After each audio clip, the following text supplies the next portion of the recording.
Hello everyone, I hope आप सभी ठीक होंगे, स्वस्थ होंगे। तो आप सभी का बहुत-बहुत स्वागत है मेरे चैनल पे। और जिन लोगों को भी नए हैं और चैनल को सब्सक्राइब नहीं किया है, सब्सक्राइब कर लीजिए।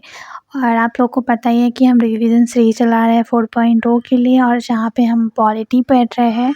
मॉडर्न हिस्ट्री हमने ख़त्म कर लिया है। और आपके सवाल है कि मॉडर्न हिस्ट्री के लिए बुक कहाँ से लाएँ? तो मॉडर्न हिस्ट्री के लिए आप कोई भी बुक पढ़ सकते हैं। मैंने ऑफिसर एकेडमी के लिए पूरा कॉन्सेप्ट पढ़ा था, उसका बैच लिया था।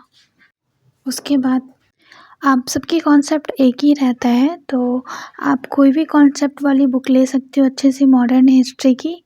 और मैं घटना चक्र से भी क्वेश्चन प्रैक्टिस करती हूँ। वहाँ पे आप कॉन्सेप्ट पढ़ने के बाद वहाँ से ज़रूर कॉन्सेप्ट की प्रैक्टिस करें, क्योंकि वहाँ से क्वेश्चन आपको देखने को मिलेंगे। प्रीवियस ईयर की जब आप क्वेश्चन देखोगे, तो वहाँ से ज़रूर आपको क्वेश्चन देखने के लिए मिलेंगे। और उसके बाद मैं अभी ना एनसीईआरटी सार संग्रह वन लाइनर की बुक से पढ़ रही हूँ, क्योंकि वहाँ से भी क्वेश्चन बहुत अच्छे दिए रहते हैं। वहाँ से जब आप पढ़ोगे ना, तो आपका कॉन्सेप्ट एकदम क्लियर हो जाएगा। मैं इस बुक को तभी प्रेफर करूँगी ना, जब आप पूरा कॉन्सेप्ट पढ़ लिए होगे, तभी इस बुक को पढ़ना। बिना कॉन्सेप्ट के अगर आप वन लाइनर की बुक पढ़ते हो, तो बस वो रटने वाली चीज़ हो जाएगी कि बस आप रट रहे हो। और रटी रटाई चीज़ कभी कॉन्सेप्ट नहीं बन सकती, और वह आपकी कभी काम नहीं आएगी। क्योंकि आपको पता है एग्ज़ाम में कॉन्सेप्ट बेस ही क्वेश्चन आते हैं। जब तक आप कॉन्सेप्ट नहीं सीखोगे, कॉन्सेप्ट लर्न नहीं करोगे, आप क्वेश्चन के आंसर अच्छे से नहीं कर पाओगे। रटी रटाई चीज़ से आप आंसर नहीं कर सकते। तो मैं ये बुक तभी प्रेफर करूँगी ना, जब आप कॉन्सेप्ट सीख लेते हो। कोई भी बैच ले लो किसी भी सर का, सब एक ही कॉन्सेप्ट समझाते हैं। तो कॉन्सेप्ट समझ लो, अच्छे से पढ़ लो, तब वन लाइनर की एनसीईआरटी वाली बुक पढ़ लेना। और वो जो घटना चक्र वाली बुक है, वहाँ से क्वेश्चन ज़रूर प्रैक्टिस कर लेना। ये कर लोगे तो आपको बहुत फ़ायदे, आपको खुद ब खुद अपनी तैयारी में ना इंक्रीमेंट दिखने लगेगी। खुद ब खुद आपको लगेगा कि हाँ, मेरे नंबर इंक्रीज़ लग रहे हैं, जब आप प्रैक्टिस सेट मारोगे। तो अब हम पॉलिटी की बात करते हैं कि पॉलिटी में आज हम नागरिकता पढ़ने वाले हैं। तो जैसे कि हमारे भारत में एकल नागरिकता है, और एकल नागरिकता हमारे कहाँ से ली गई है? ब्रिटेन से ली गई है। और जैसे कि अमेरिका में दोहरी नागरिकता है, वहाँ पे एक देश की अलग नागरिकता है, वहाँ के स्टेट की अलग नागरिकता है। लेकिन हमारे देश में ऐसा नहीं है।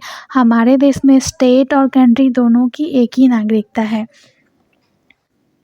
और भारत से बाहर ना, अगर आप 7 वर्षों तक बाहर रहते हो, तो आपकी नागरिकता समाप्त कर दी जाएगी। आपको पता ही है। और भारतीय प्रवासी दिवस आप ये बताओगे कि कितने वर्षों पे हम सेलिब्रेट करते हैं, और ये किसके भारत वापस आने पर हम सेलिब्रेट करते हैं? बहुत ईज़ी क्वेश्चन है। इन सभी क्वेश्चन का आंसर आप कमेंट बॉक्स में ज़रूर देना।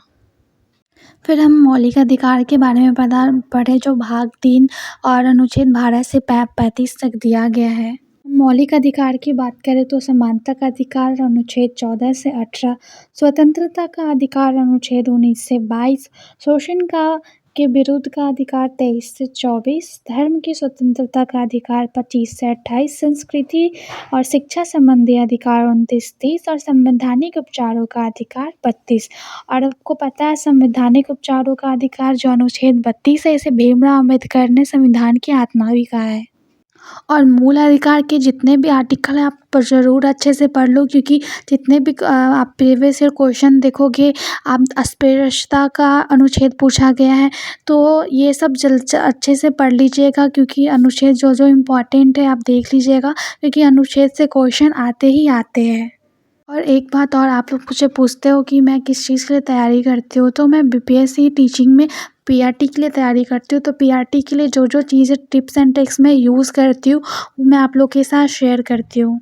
जब आप पॉलिटी में आर्टिकल्स पढ़ते हो ना, तब आपको ज्ञात होता है कि कैसे आपके बहुत सारे अधिकार के बारे में, आपके राइट्स के बारे में दिए गए हैं, और कैसे आप उन सभी के बारे में, कभी हनन होता है ना आपके राइट्स के, तो कब आप स्टैंड ले सकते हो, किस तरीके से स्टैंड ले सकते हो।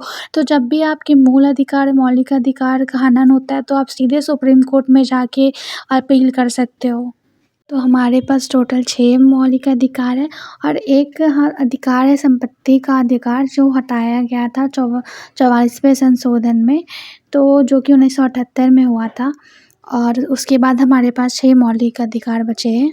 और आपके लिए मैं एक सवाल छोड़ के जाती हूँ कि कौन-सा वैसा मूल अधिकार या मौलिक अधिकार है जो राष्ट्रीय आपातकाल में भी समाप्त नहीं होता है? ये आप मुझे बताओगे। फिर मैंने राज्य के नीति निर्देशक तत्व डीपीएसपी पढ़ा। और आप ये बता सकते हो कि डीपीएसपी कहाँ से लिया गया था?